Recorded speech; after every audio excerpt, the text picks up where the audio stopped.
Modeling agencies are scouting at refugee camps, and an investigation by the Times exposed the exploitation of some of the most vulnerable people on the planet. As a model scout, I'm here to give you an inside look on what is really going on beyond the headlines and some perspective on the nuances of this terrible situation. Let's start with the article from the Times, which centers around models scouted at the Kakuma refugee camp in Kenya, most often by Joan Okorodudu, a Nigerian businesswoman who runs ISIS models. We are introduced to Achol Malwaljao, a South Sudanese model who describes practicing walking in heels back at the refugee camp and describing how making her runway debut felt amazing.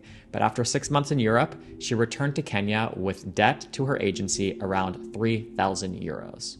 Nayawal Puot Chuol, who was scouted by another refugee, was sent back to Kenya after less than a week in Paris because the agents at Women 360 felt she was too thin and inexperienced at runway walking to stay. At the time, she was about 40 kilograms or about 88 pounds at 1.80 m or 5'11".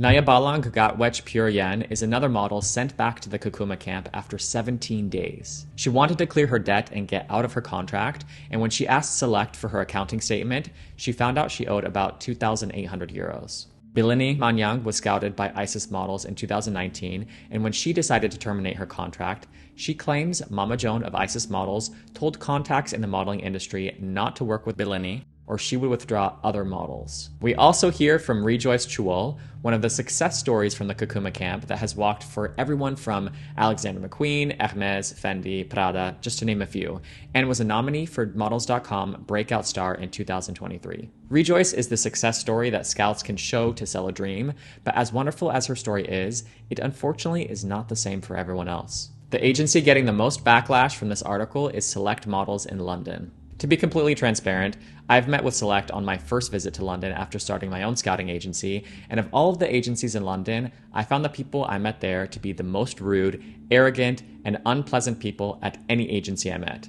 And the same impression was echoed by my models who visited them as well when it came time for placement. If I have a British model, I arrange for them to meet with multiple agencies so that they can decide for themselves who they had the strongest connection with, but I stopped proposing models to Select after seeing how they acted in person. With that being said, I actually am going to defend Select a bit on some of the points in the article. I think what enraged readers the most was hearing about the models being sent back to the refugee camps only to receive a statement showing that they were thousands of euros in debt.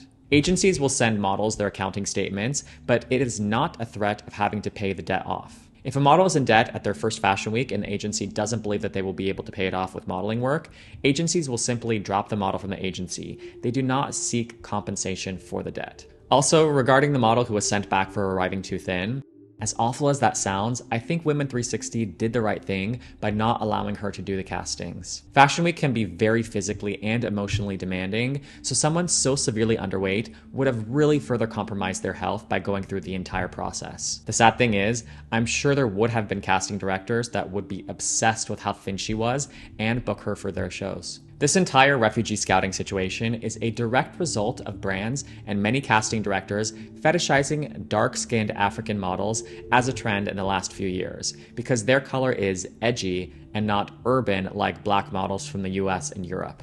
It is hard enough for models coming from European countries to make a profit during Fashion Week, but with an expensive flight, visa, accommodation, these models from Africa are extremely lucky to have anything in their account by the end of it.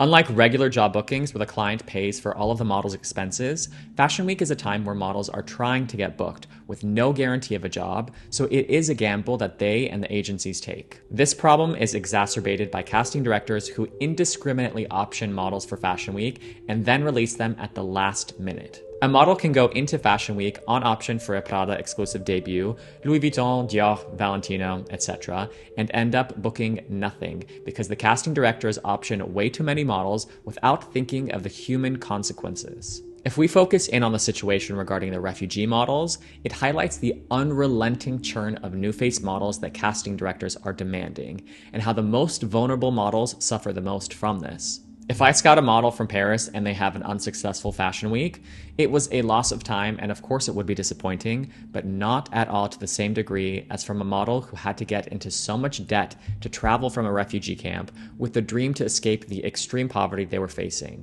For every one Rejoice, there are 100 others who were sold a dream that didn't come true. And I personally think that is too high of a moral cost. Here is a video that Rejoice posted in defense of Select models, and there are a few things she says that I want to point out afterwards. Hi, my name is Rejoice and I'm with Select. So I've been working with Select for 1 year now.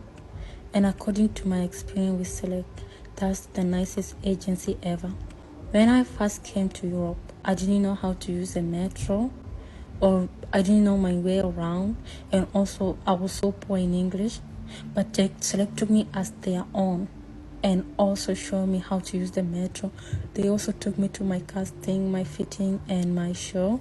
And now I can speak a good English too. They even celebrated my birthday, and also they helped me open my bank account, and they helped me also apply for the tax certificate. So according to the news going on with Select, it's not true. So now because of Select, I like being called a superstar. I like helping my mom now. My mom is now happy, and I can also take my siblings to school. So for you to be a model, you need to be strong. You need to be strong and learn how the modeling industry works. It's so normal not to work much at the first season. It's so normal even not to get show at the first season because you're just beginning. And also, having debt is also normal. But Select never asked me to pay off my debt. They never once. So when I gave it a second chance, now I like being called a superstar. I can now work with all the brands. So the thing about Select, that's not true because they even pay for my accommodation.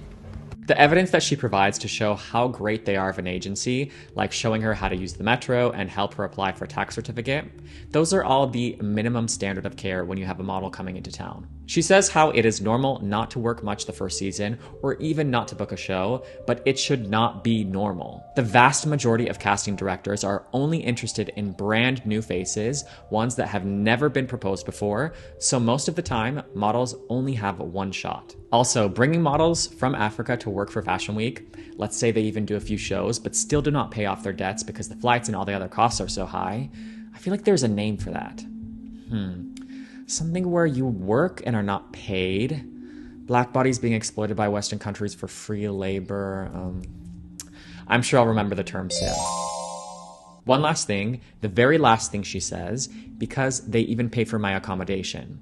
It seems Rejoice doesn't actually know that they don't pay for her accommodation, they just charge it to her account and she pays it back when she books a job.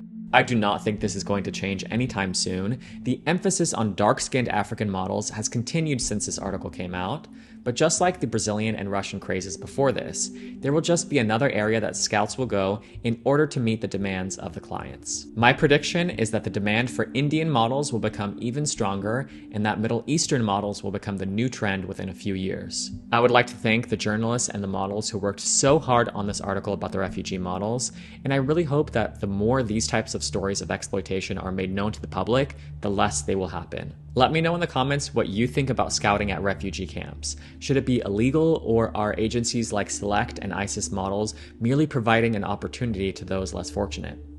Should Women 360 have sent the model back for being too thin? Be sure to subscribe for more videos about the fashion industry and the people who shape it.